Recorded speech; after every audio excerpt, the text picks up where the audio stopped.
The Supreme Court of the U.S. decided in 2002 that people with intellectual disability could no longer be sentenced to death. Probably as many as 20 to 25% of people sentenced to death before this decision have intellectual disability. Ever since then, the question has been enforcing that decision in the states. Texas has been backward in a lot of ways on that. The state of Texas is conducting its 600th execution since the end of the moratorium in 1976. Death Row Story is going to cover it, but let me tell you why there's a controversy around this one.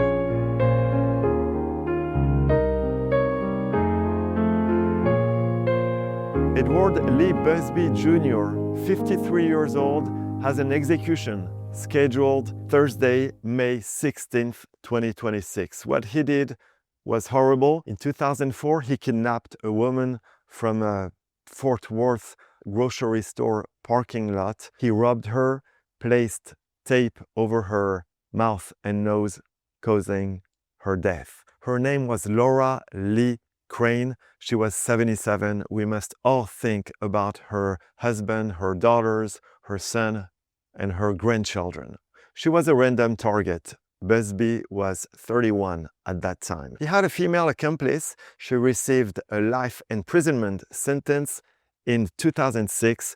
Busby received a death sentence in 2005. In 2021, he had an execution date, but the Texas CCA Criminal Court of Appeal granted a stay to allow the review of his intellectual disability claim. Because it's forbidden to execute people with such a condition, that's what the US Supreme Court ruled in 2002. Two experts were appointed to decide whether this applied to Busby, one chosen by the defense and the other one by the prosecution, the Tarrant County Attorney's Office.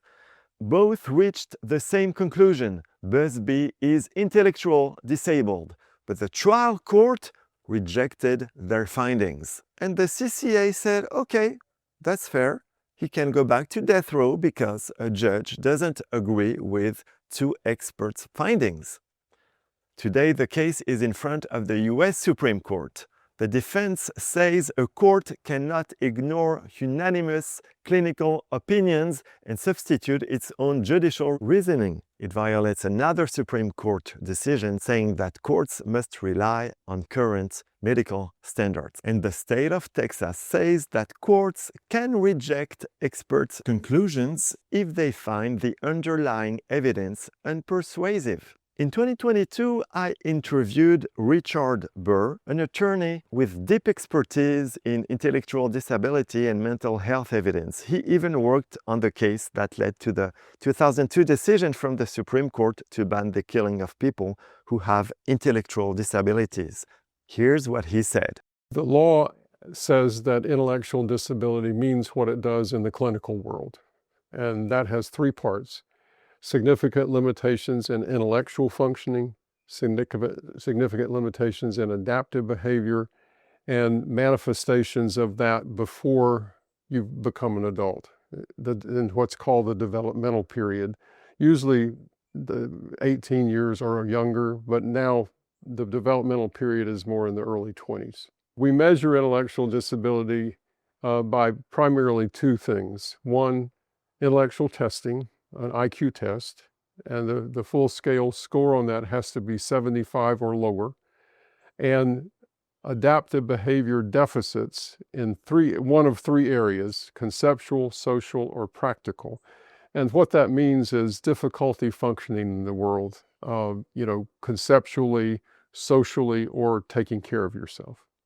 Intellectual disability has, since 2002, has become a reason to prohibit people from being sentenced to death. The Supreme Court of the U.S. decided in 2002 that people with intellectual disability could no longer be sentenced to death. So even if you're sentenced to death, you can come back and try to show that you have intellectual disability, and that will get you off of death row. The difference between mental illness and intellectual disability primarily is mental illness usually involves a misperception of reality. You see things that aren't there, you hear things that aren't there, You have ideas called delusions that are just not based in reality. People with intellectual disability, they may have mental illness too, but the intellectual disability is not that.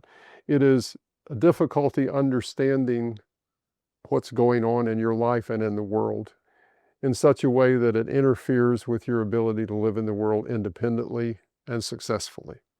So they can overlap in some ways, but you can have a very high IQ and be severely mentally ill. You can have a very low IQ and have no mental illness. So they're separate entities. Mental illness has not become a reason to keep you from being sentenced to death completely. It is a reason called a mitigating circumstance. That is a reason calling for a sentence less than death, but it's not required. There is some movement in the states to prevent the sentencing to death of people who have severe mental illness, but it's still just a few states that have the death penalty that do that. When a majority of the death penalty states have come to that same conclusion, then the U.S. Supreme Court would probably say it violates the Constitution for people with severe mental illness to be sentenced to death, but we're not there yet. The number of people sentenced to death before this decision by the Supreme Court who might have intellectual disability, it's a little hard to determine, but probably as many as 20 to 25% of the people on death row have a real question about whether they have intellectual disability. And when I say that, you have to investigate it fully to be sure.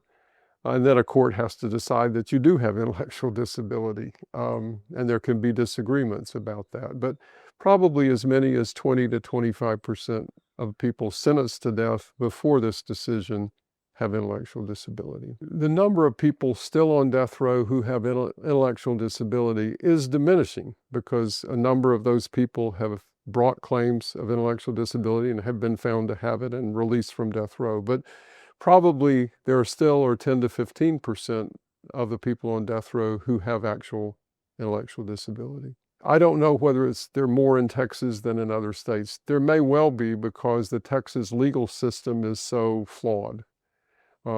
Flawed in many respects.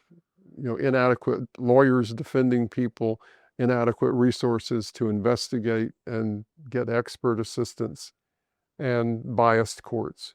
So it may be worse in Texas than other states, but I'm sure there are people on death row in other states who have intellectual disability too. The case in which the Supreme Court held that people with intellectual disability can no longer be sentenced to death is a case of a man from Virginia named Atkins. The Supreme Court had been suggesting for several years before they took his case that they were interested in that question. They took a case from North Carolina that had that question and then decided that was a premature decision to consider it. When they took Darrell Atkins' case, it was clear that was going to be the case they would make this decision on. There were a lot of national advocates for people with mental health disorders and intellectual disability who helped to develop the case and present it to the Supreme Court. The man who was the president of the American Association on Intellectual and Developmental Disabilities argued the case to the Supreme Court. And it won. It was a successful decision in 2002. Ever since then, the question has been enforcing that decision in the states. Texas has been backward in a lot of ways on that, and it took two decisions by the Supreme Court in 2017 and 2018 in a Texas death penalty case for the law to start really being followed in Texas. In the lead up to the Darrell Atkins case, I was involved in helping put the case together. I worked closely with a lawyer who presented the case to the Supreme Court. And then afterward, I and another lawyer from Florida represented Darrell Atkins in the courts in Virginia to determine whether he actually had intellectual disability. The Supreme Court said, if he has it, then it violates the Constitution. Now go see if he has it.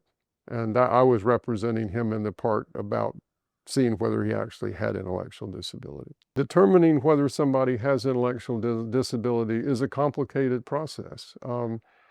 There are some cases that are clear-cut, where people's school records show they struggled continually in school. There were IQ tests given in school that showed intellectual disability.